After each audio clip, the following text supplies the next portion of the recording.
What's happening, everybody? I hope you're doing good. It's a beautiful day, very sunny outside. You can see that. Lovely day. It's summer. Yeah. Thank you very much for stopping by. You are appreciated. You know that. I see you watching us from all over the place. Thank you for coming back.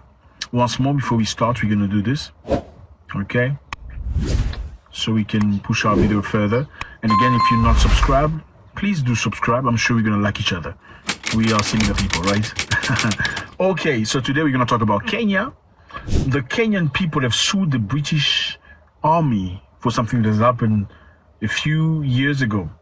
A Kenyan court has ordered the British Army to pay compensation for the blaze which ravaged more than 12 acres of lands during a military exercise conducted by the British Army in Kenya.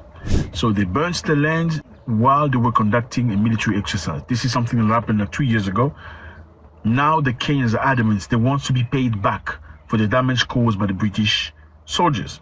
Residents of central Kenya in Friday denounced a lack of compensation over a devastating 2001 fire which broke out during a British military exercise.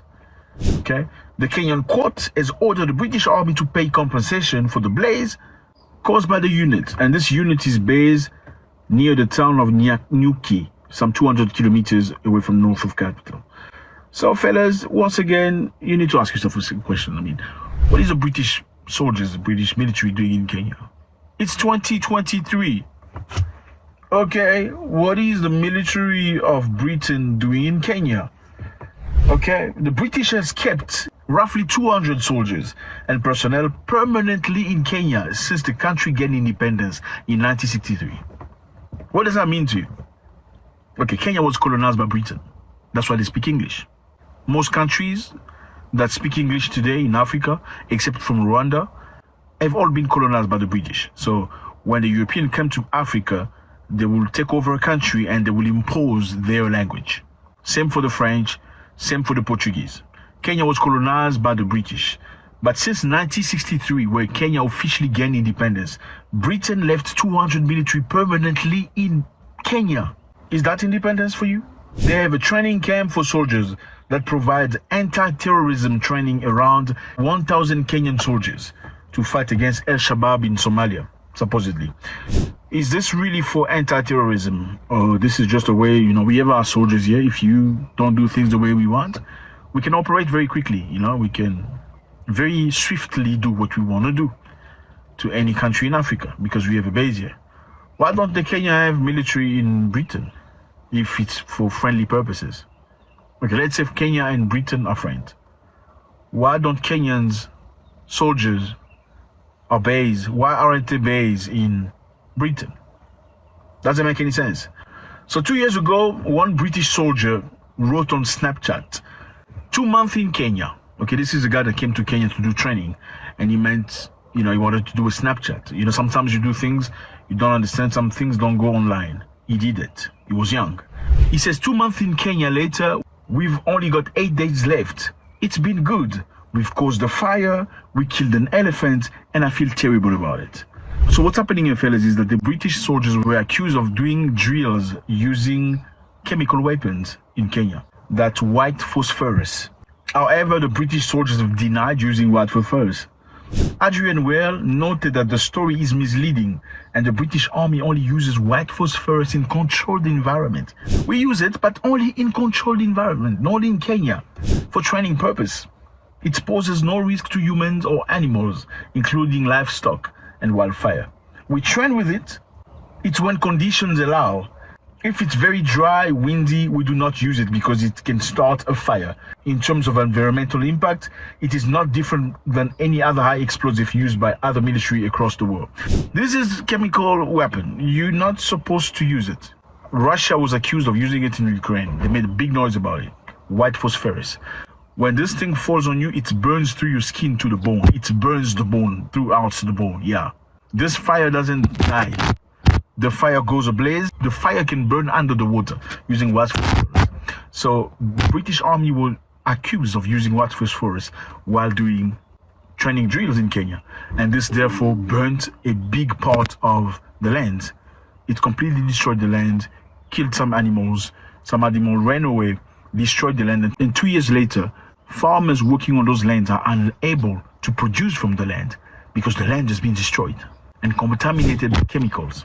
Those affected are seeking compensation for environmental damage, as well as payment for medical problems such as serious breathing difficulties, permanent issues with eyesight, which they say resulted from the fire.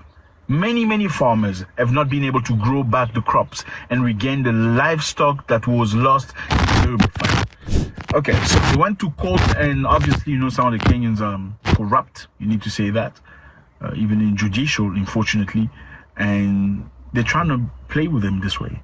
And in the meantime, the British advocates say the Kenyan court does not have a jurisdiction over the British army in the land.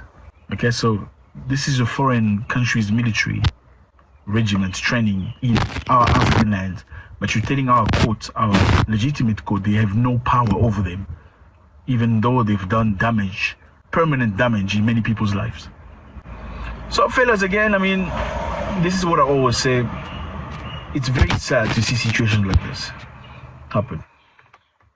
Many things have happened in Africa, many damage done by former colonial countries.